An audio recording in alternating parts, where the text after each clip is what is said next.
ಅಹಂಕಾರದಿಂದ ಮೆರಿತಾ ಇದೆಯಲ್ಲ, ನಮ್ಮ ಕೈಯಲ್ಲಿ ಏನೂ ಮಾಡೋದಕ್ಕಾಗಲ್ಲ ಅಂತ ಬಾಯ್ ಮಾತಿನಲ್ಲಿ ಬಗ್ಗಲ್ಲ ಕಣೆ ನೀನು. ನಿನ್ನ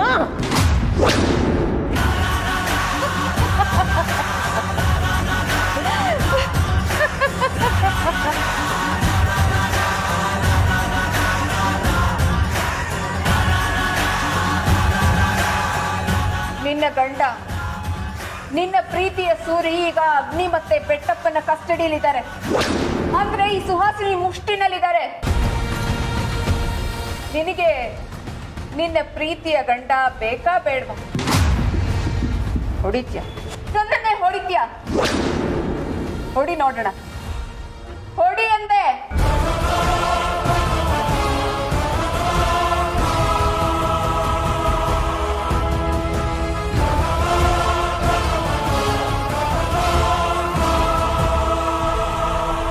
ಸುಹಾಸಿನಿ, ಕೈ ಮುಗಿತೀನಿ, ಸೂರಿಗೆ ಏನು ಮಾಡಬೇಡ. ಅಬ್ಬಬ್ಬಬ್ಬಬ್ಬ, ಗಂಡನ ಮೇಲೆ ಎಷ್ಟು ಪ್ರೀತಿ, ಎಷ್ಟು ಕಾಳಜಿ. ಇಷ್ಟೊತ್ತು ಈ ಸುಹಾಸಿನಿ ಅಂದೆ ಕಪಾಳಕ್ಕೆ ಹೊಡೆದೆ. ಈಗ ಕೈ ಮುಗಿದು ಬೇಡ್ಕೊಳ್ಳೋ ಹಂತಕ್ಕೆ ಬಂದ್ಬಿಟ್ಯಾ?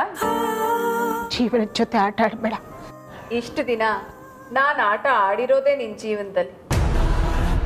ಆಗ್ಲೇ ಹೇಳಿದ್ನಲ್ಲ, ಇವತ್ತೇ ನನ್ನ ಯುದ್ಧದ ಕಡೆ ದಿನ. ಸುಹಾಸಿನಿ, ನಿನ್ನ ಕಾಲಿಗೆ ಬೀಳ್ತೀನಿ, ನನ್ನ ಗಂಡನ್ನ ಬಿಟ್ಬಿಡು. ಅಯ್ಯೋ ಅಕ್ಕ, ನೀನ್ ನನ್ನ ಕಾಲಿಗೆ ಬೀಳ್ತೀಯ? ದೊಡ್ಡವರು ಚಿಕ್ಕವ್ರ ಕಾಲಿಗೆ ಬೀಳ್ಬಾರ್ದಂತೆ, ಆಮೇಲೆ ನನಗೆ ಆಯುಸ್ ಕಡಿಮೆ ಆಗ್ಬಿಡುತ್ತೆ. ನಾನಿನ್ನು ಬದುಕಿ ಬಾಳ್ಬೇಕಾದವಳಕ್ಕ. ಆಯಸ್ಸು ಮುಗಿದಿರೋದು ನಿನ್ನ ಗಂಡಂದು.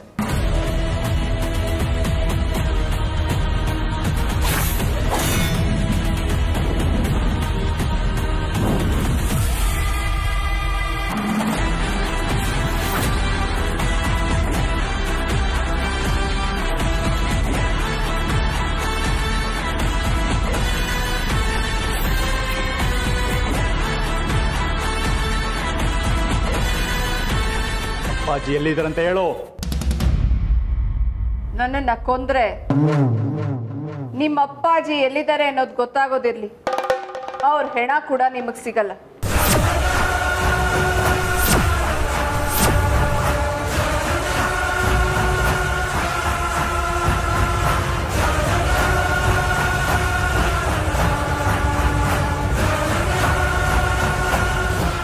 ನೋಡಿ, ನಿಮಗೆ ಬೇಕಿರೋದು ಈ ಮನೆ, ಈ ಆಸ್ತಿ ಅಲ್ವಾ? ಎಲ್ಲನೂ ನಿಮಗೆ ಕೊಟ್ಬಿಡ್ತೀವಿ. ವೈದೇಹಿ ಅಮ್ಮನ ಹೆಸರಲ್ಲಿರೋ ಆಸ್ತಿ ಕೂಡ ನಿಮ್ಮ ಹೆಸರಿಗೆ ಮಾಡಿಕೊಡ್ತೀವಿ. ನಾವೆಲ್ಲರೂ ಈ ಮನೆ ಬಿಟ್ಟು ಹೋಗ್ಬಿಡ್ತೀವಿ. ಪ್ಲೀಸ್ ನಮ್ಮ ಮಾವಂಗೆ ಮಾತ್ರ ಏನು ಮಾಡಬೇಡಿ. ಅವರೆಲ್ಲಿದ್ದಾರೆ ಅಂತ ಪ್ಲೀಸ್ ಹೇಳಿ. ಅಮೂಲ್ಯ, ಇದನ್ನೆಲ್ಲ ನಾನು ಬರೀ ಆಸ್ತಿಗೋಸ್ಕರ ಮಾಡ್ತಾ ಇದ್ದೀನಿ ಅಂತ ಅನ್ಕೊಂಡಿದ್ಯಾ? ಇದೆಲ್ಲ ಮಾಡ್ತಾ ಇರೋದು ದ್ವೇಷಕ್ಕೋಸ್ಕರ, ಇವಳ ಮೇಲಿನ ದ್ವೇಷಕ್ಕೋಸ್ಕರ.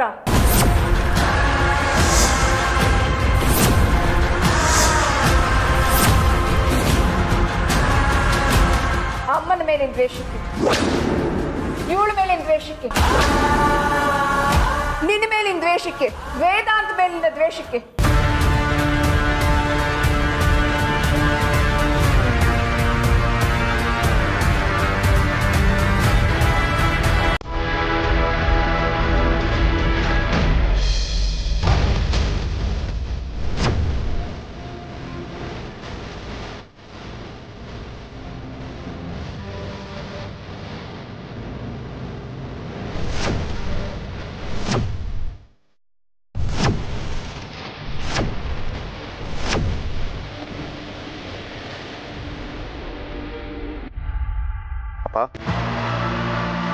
ನಾನು ಎಲ್ಲೂ ಹೋಗಿ ನಿಮ್ಮ ಮಗ ವೇದಾಂತ ಸಿಸ್ಟರ್ ಬಂದ.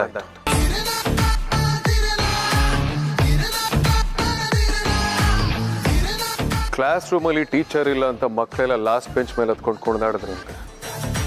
ಹಂಗಾಯ್ತು ನಿಮ್ಮ ಕತೆ. ಕೇಳಕ್ಕೆ ಯಾರೂ ಇಲ್ಲ ಅನ್ಕೊಂಡ್ರೆ ನನಗೆ ಬಂದಾಯ್ತು. ಒಂದು ಸಲ ಆ ಕಡೆ ನೋಡು ಬೆಟ್ಟಪ್ಪ.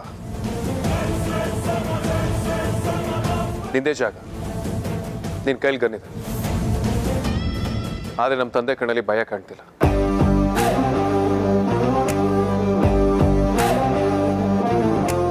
ನಿನ್ನ ಹಿಂದೆ 10 ಜನ ಇದ್ದಾರೆ, ಆದ್ರೆ ನಿನ್ನ ಕಣ್ಣಲ್ಲಿ ನಂಗೆ ತುಂಬ ಭಯ ಕಾಣ್ತಿಲ್ಲ. ಯಾಕೆ ಹೇಳು? ಇದೆ ಸತ್ಯ ಅಸತ್ಯಕ್ಕೂ, ನ್ಯಾಯ ಅನ್ಯಾಯಕ್ಕಿರೋ ವ್ಯತ್ಯಾಸ. 25 ವರ್ಷಗಳಿಂದ ನಮ್ಮ ಕುಟುಂಬಕ್ಕೆ ಕೊಟ್ಟಿರೋ ಕಾಟಕ್ಕೆ ಇವತ್ತು ಲೆಕ್ಕ ಚುಪ್ತ ಮಾಡಿ ಹೋಗೋದಕ್ಕೆ ಬಂದಿದ್ದೀನಿ.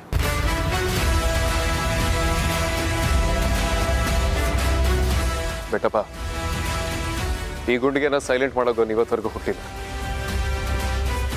ನಿನಗಷ್ಟು ಡೌಟ್ಸ್ ಇದ್ರೆ ನಿನ್ನ ಮಗನ ಕೇಳು. ಉಗುರು ಸಮೇತ ಕಿತ್ತಾಗಿ ಬಿಸಾಕಿದ್ದೀನಿ.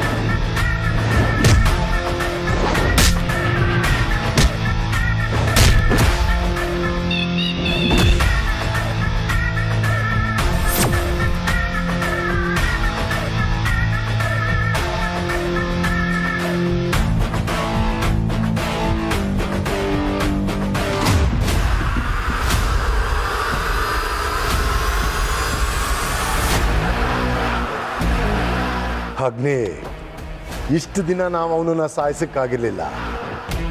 ಇಲ್ಲಿಗೆ ಅವನಾಗೆ ಬಂದು ಅವನ ಹಳ್ಳ ಅವನೇ ತೋಡ್ಕೊಂಡ.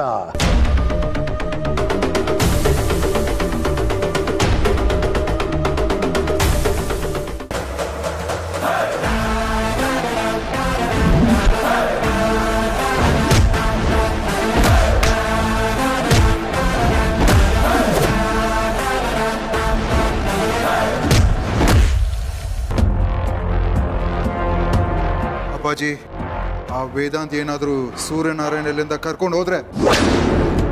ಆಗಲ್ಲ, ಏನೂ ಆಗಲ್ಲ. ಪಿಕ್ಚರ್ ಅಭಿ ಬಾಕಿ ಹೇ. ಇನ್ನೇನು ಉಳಿಯಲ್ಲ. ಇವತ್ತಿಗೆ ನಿಮ್ಮ ಪಿಕ್ಚರ್ ಫಿನಿಶ್. ಅಲ್ಲಿ ಬಂದಿರೋದು ಯಾರು ಗೊತ್ತಾ? ನನ್ನ ಮಗ ವೇದಾಂತ್ ವಶಿಷ್ಠ.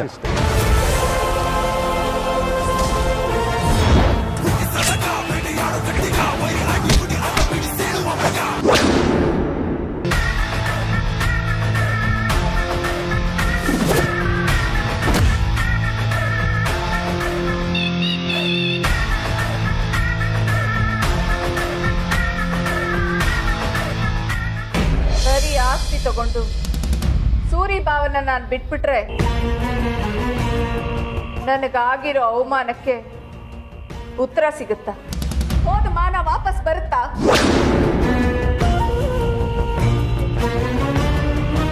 ಇವತ್ತು ಸೂರಿ ಭಾವ ಸಾಯ್ಬೇಕು ಅನ್ನೋದು ವಿಧಿ ಲಿಖಿತ. ಅದನ್ನ ಏನು ಮಾಡೋದಕ್ಕಾಗಲ್ಲ.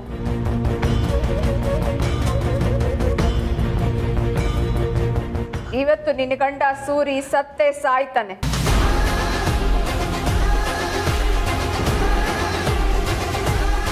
ಯಾಕೆ ನನ್ನ ಹೊಟ್ಟೆಲಿ ಹುಟ್ಟಿದೆ? ಯಾಕೆ ನಮ್ಮೆಲ್ಲರ ಮೇಲೆ ನಿನಗೆ ದ್ವೇಷ? ನಾವೇನೇ ತಪ್ಪು ಮಾಡಿದ್ದೀವಿ? ನಾವೇನೇ ನಿನಗೆ ಮೋಸ ಮಾಡಿದ್ದೀವಿ? ಏನು ತಪ್ಪು ಮಾಡ್ತೀಯಾ?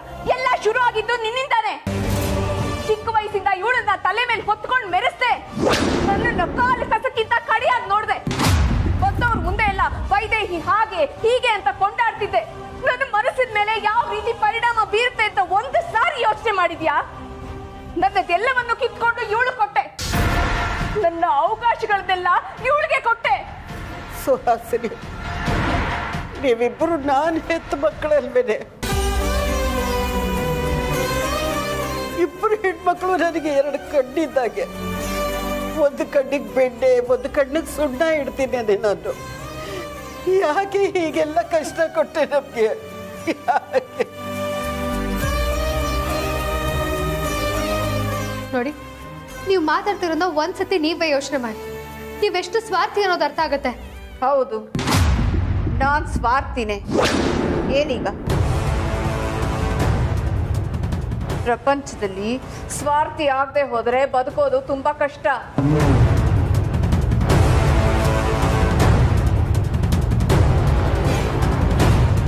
ವೇದಾಂತ್ನ ನಾನು ಸಾಕೋದಕ್ಕೆ ಶುರು ಮಾಡಿದಾಗ ಅವನು ಚಿಕ್ಕ ಹುಡುಗ.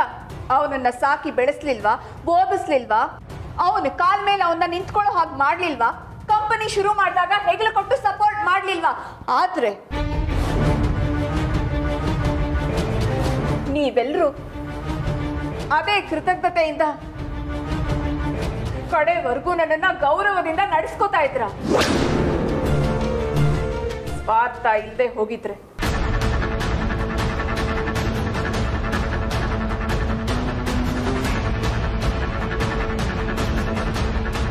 ಆಯಿತು ಸುಹಾಸಿನಿ, ನಮ್ಗೆಲ್ಲರಿಂದ ದೊಡ್ಡ ತಪ್ಪಾಯಿತು, ಕ್ಷಮಿಸ್ಬಿಡು.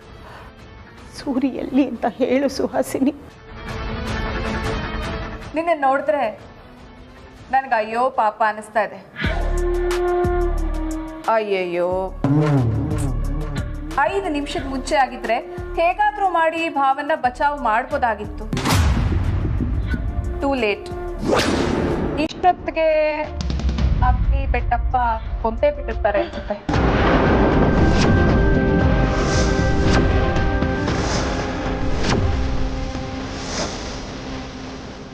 ಕಾಪಾಡೋದಕ್ಕೆ ವೇದಾಂತ್ ವಿಕ್ರಾಂತ್ ಕೂಡ ಇಲ್ಲಿಲ್ಲ.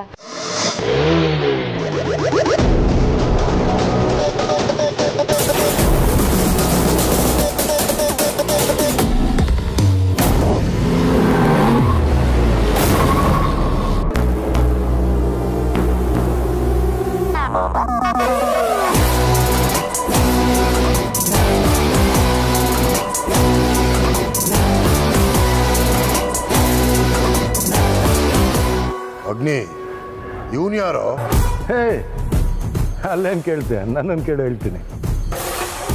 ರಾಮನಿಗೆ ಆಂಜನೇಯ ಇದ್ದಾಗೆ, ಕೃಷ್ಣನಿಗೆ ಅರ್ಜುನ ಇದ್ದಾಗೆ ನಿಮ್ಮನ್ನ ಸಂಹಾರ ಮಾಡಕ್ ಬಂದಿರೋದು ನನ್ನ 2ನೇ ಮಗ ವಿಕ್ರಾಂತ್.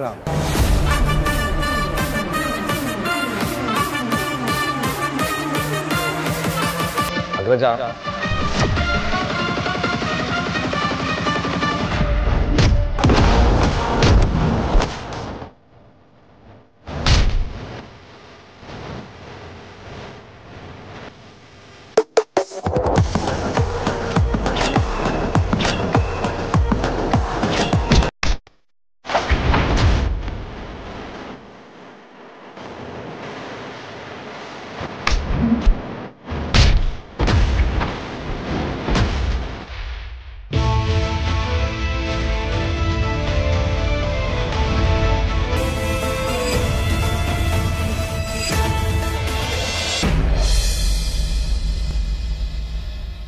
ಸುಹಾಸಿನಿ, ನೀನು ಸಂಬಂಧಕ್ಕೆ ಬೆಲೆ ಕೊಡಬೇಡ, ಪರವಾಗಿಲ್ಲ. ಅದ್ರ ಒಂದು ಹೆಣ್ಣಾಗಿ ಯೋಚನೆ ಮಾಡಿ ನೋಡು. ನೀನು ಮಾಡ್ತಿರೋದು ಸರಿ ಇದೆಯಾ? ನೀನ್ ಈ ತರ ಡೈಲಾಗ್ ಹೊಡೆದ್ರೆ ನಾನ್ ಕರ್ಕೋಗ್ಬಿಡ್ಬೇಕಾ? ಇವತ್ತು ನಿನ್ನ ಗಂಡನ ಸಾವು ಗ್ಯಾರಂಟಿ. ಅದು ಮಾತ್ರ ಬದಲಾಗಲ್ಲ. ನಿನ್ನ ಗಂಡನ ಪಾಲಿನ ಯಮ ನಾನೇ.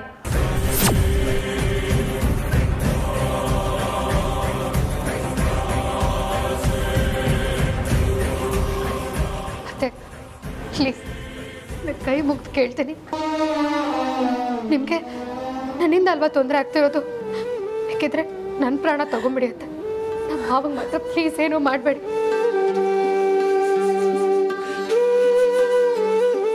ಬೇಡ ಅಮೂಲ್ಯ, ಇವಳ ಹತ್ರ ಏನು ಬೇಡ್ಕೋಬೇಡ.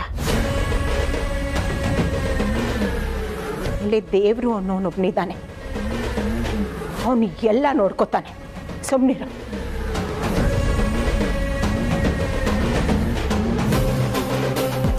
ಇಲ್ಲ ಅಕ್ಕ, ದೇವರು ಅನ್ನೋನು ಖಂಡಿತ ಇಲ್ಲ. ಪಾಪ ನೀನ್ ದೇವ್ರನ್ನ ಇಷ್ಟೆಲ್ಲ ನಂಬ್ತೀಯ. ಭಾವ ಯಾವಾಗ್ಲೂ ಜಪ ಮಾಡ್ತಾನೆ ಇರ್ತಾರೆ. ಆದ್ರೂ ಆ ದೇವ್ರು ಯಾಕೆ ನಿಮ್ಗೆ ಇಷ್ಟೆಲ್ಲ ಕಷ್ಟ ಕೊಟ್ಟ?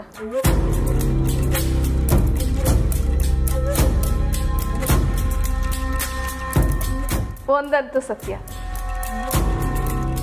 ಈಗ ನಾನು ಮಾತ್ರ ನಿಮ್ಮನ್ನ ಬಚಾವ್ ಮಾಡೋದಕ್ಕೆ ಸಾಧ್ಯ. ಹಾಗಾಗಿ ನಿನ್ನ ಪಾಲಿನ ದೇವರು ನಾನೇ. ಸುಹಾಸಿನಿ, ಪುರಾಣದಲ್ಲೆಲ್ಲ ರಾಕ್ಷಸರು ದೇವತೆಗಳು ಅಂತ ಮೆರಿತಿದ್ರು. ಅವರನ್ನೆಲ್ಲ ಸಂಭಾಳಿಸಿದ್ದು ಆ ದೇವರೇ. ಎಂತ ರಾಕ್ಷಸಿನೇ ನೀನು. ಹೌದು, ನಾನು ರಾಕ್ಷಸಿನೇ. ನನ್ನನ್ನು ಸಂಹಾರ ಮಾಡೋದಕ್ಕೆ ದೇವರು ಯಾವ ಅವತಾರ ಎತ್ಕೊಂಡು ಬರ್ತಾನೆ?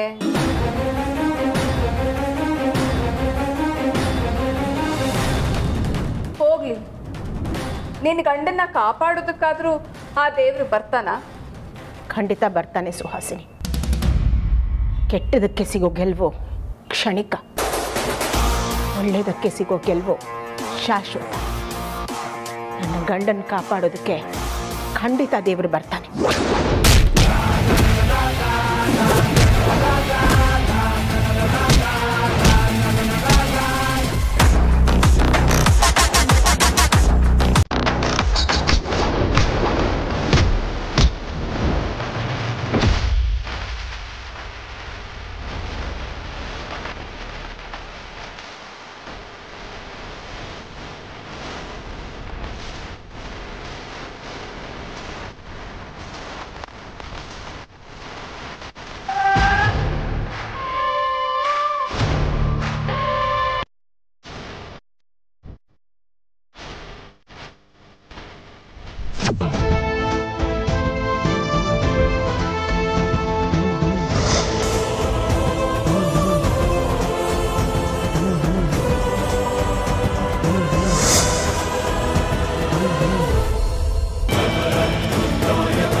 ಬೆಟಪ್ಪ, ರಾಮ ಲಕ್ಷ್ಮಣ ಬಂದಾಯ್ತು, ನಿನ್ನ ಕತೆ ಫಿನಿಶ್. 25 ವರ್ಷ ಜಾಲಿಯಾಗಿ ಕಳೆದಿಲ್ಲ ಒಳಗಡೆ, ಇನ್ನು ಮುಂದಿನ ಜೀವನನೂ ಅಲ್ಲೇ ಕಡೆ. ನೀನಿನ್ನು ಬದುಕಿದ್ಯಾ? ಇಲ್ಲ ಗುರು, ಇನ್ನೂ ಸತ್ತಿಲ್ಲ. ಅಲ್ಲ, ನಿನ್ನ ಸಮಸ್ಯೆ ಏನು ಅಂತ ಹೇಳ್ಬಿಡಿ. ನಾನು ಬದುಕಿದ್ರೂ ಕಷ್ಟ, ಸತ್ರೂ ಕಷ್ಟ. ನಿಮ್ಮ ಪ್ರಕಾರ ನಾನೇನು ಮಾಡಬೇಕು? ಹೇಗಿದ್ರು ಪೊಲೀಸವ್ರು ಬಂದಿದ್ದಾರೆ, ಆರಾಮಾಗಿ ಪೊಲೀಸವ್ರ ಜೊತೆ ಹೋಗಿ ಲೈಫ್ ಲಾಂಗ್ ಮುಂದೆ ಮುರಿಲಿ. ಓಕೆ ವಿಕ್ರಾಂತ್, ಅನಾವಶ್ಯಕವಾಗಿ ಇವ್ರ ಹತ್ರ ಯಾಕೆ ಮಾತಾಡ್ತಿದ್ಯಾ? ಮನೆಗೆ ಹೋಗೋಣಪ್ಪ. ಅಪ್ಪಾಜಿನ ನೀನನ್ನು ನೋಡೋದಕ್ಕೆ ಮನೆಯವರೆಲ್ಲ ಕಾಯ್ತದೆ. Inspector, you may proceed. Veda, ಒಂದು ನಿಮಿಷ. ಈ ಅಗ್ನಿ ಹತ್ರ ನನಗೆ ಇನ್ನೊಂದು ಕೆಲಸ ಇದೆ.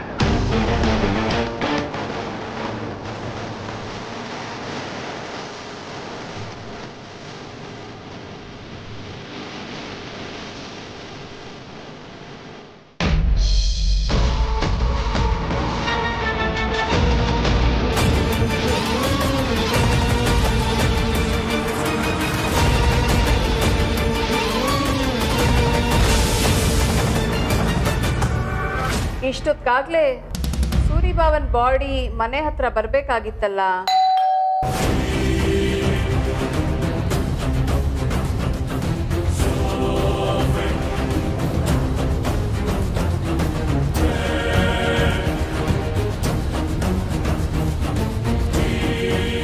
ಎಂಥ ಟೈಮಿಂಗ್.